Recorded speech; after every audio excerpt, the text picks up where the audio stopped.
माननीय प्रधानमंत्री नरेंद्र मोदी जी का मैं गोवा के लोगों की तरफ से, गोवा की सरकार की तरफ से बहुत बहुत अभिनंदन करता हूं, उनका स्वागत करता हूं। उनका जो यूएस दौरा हुआ और यूएन समिट उन्होंने जो अटेंड की और यूएन समिट में is stressed upon the reform is the key to relevance, इसके ऊपर उन्होंने स्ट्रेस किया और देश के लिए एक नया दिशा दिखाने वाला फ्यूचर उन्होंने हमारे सामने रखा।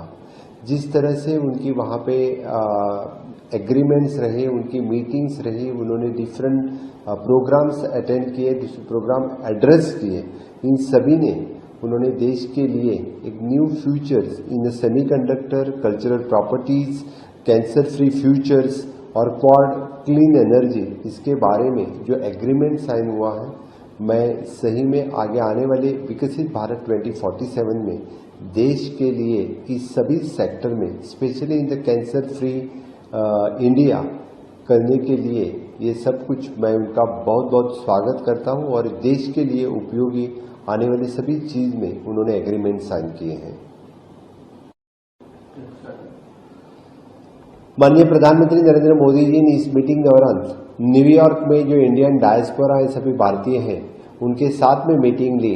माननीय प्रधानमंत्री जब जब इस तरह के बाहर के दौरे पे जाते हैं तो इंडियन डायस्पोरा उनसे मिलते हैं और उनको मिलना पसंद करते हैं, तो उनकी पॉपुलैरिटी यानी जो पूरे ग्लोबली पता चलती है।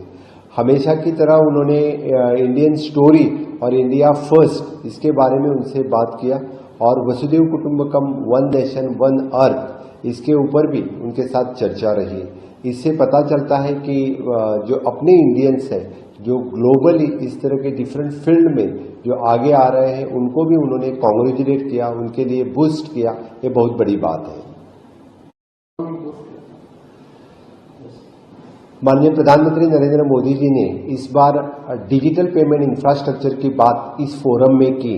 मुझे लगता है कि डीपीआई या यूपीआई, जिस तरह से हम यहाँ पे जो सिंपल पर्सन यूपीआई की तरफ से पेमेंट करता है, वही इंफ्रास्ट्रक्चर चाहे दूसरी कंट्री भी यूज करे और श्रीलंका में भी यूपीआई का इंट्रोड्यूस करना एक बहुत बड़ी बात है। और इसी तरह से डिजिटल पेमेंट इंफ्रास्ट्रक्चर की पूरा हेल्प बाकी जिस कंट्री के लिए शेयर करना चाहिए, ये माननीय प्रधानमंत्री जी ने उस प्लेटफॉर्म पे कहा कि आज देश के लिए डिजिटल पेमेंट इंफ्रास्ट्रक्चर एक बहुत बड़ी बात है। मैं कांग्रेचुलेट करता हूं इस चीज के लिए भी उनके लिए।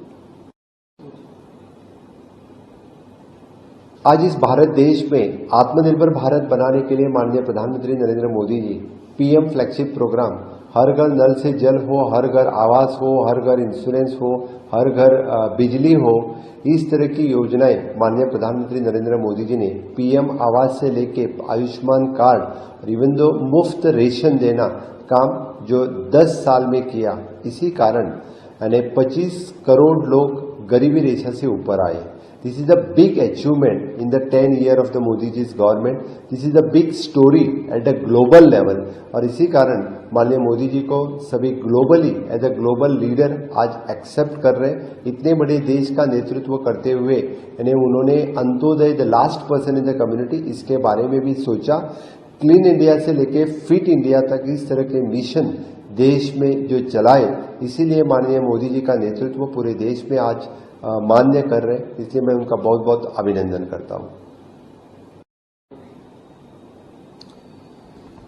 माननीय प्रधानमंत्री ने इस बार कल्चरल प्रॉपर्टी एग्रीमेंट इस समिट में साइन किया। भारत देश के लिए द कल्चरल प्रॉपर्टी एग्रीमेंट बहुत मायना रखता है। अपना देश का बहुत बड़ा इतिहास है और इस इतिहास के दौरान इससे पहले अपने कल्चरल प्रॉपर्टी कितनी सारी डिफरेंट देश ने खुद की बोल के यानी प्रॉपर्टी डिक्लेयर की है। लेकिन आज इस एग्रीमेंट के बाद हमें गर्व है कि 297 स्टोलन आर्टिफैक्ट ड्यूरिंग इस विजिट उन्होंने वापस किए। ये देश के लिए बड़ी गौरव की बात है। मुझे लगता है this will give the big economic reform for जो लोग इसमें काम कर रहे हैं और भारत का कल्चरल राइट्स अपने पास रहेगा, ऐसा मुझे लगता है। मैं माननीय मोदी जी का इस कल्चरल प्रॉपर्टी एग्रीमेंट के लिए भी बहुत बहुत अभिनंदन करता हूं और इससे देश का हम कल्चरली और हेरिटेज जो है वो आगे रखने के लिए भी मदद हो जाएगी। माननीय मोदी जी के यूएस विजिट में ये दिखा कि India is a major contributor to the global growth in a prosperity, peace, innovation, security और इवन द रिसर्च। इसमें भारत देश जो काम कर रहा है, मुझे लगता है कि ग्लोबली ये काम रिफ्लेक्ट हुआ। आज भारत देश ग्लोबली एक विश्व नेता के रूप में आगे आ रहा है। सभी सेक्टर में जिस तरह से काम कर रहे हैं, मुझे लगता है कि इस सक्सेसफुल विजिट में जो विकसित भारत 2047 का माननीय मोदी जी जो सपना देख रहे हैं कि भारत देश इस विश्व के ऊपर डिफरेंट सेक्टर, चाहे वो सेमीकंडक्टर हो, रिसर्च में हो, इनोवेशन में हो, आईटी सेक्टर में हो, इस तरह से खुद की आइडेंटिटी डेवलप करेगा। इसी के साथ माननीय मोदी जी की इस सफल विजिट के लिए मैं उनका बहुत बहुत अभिनंदन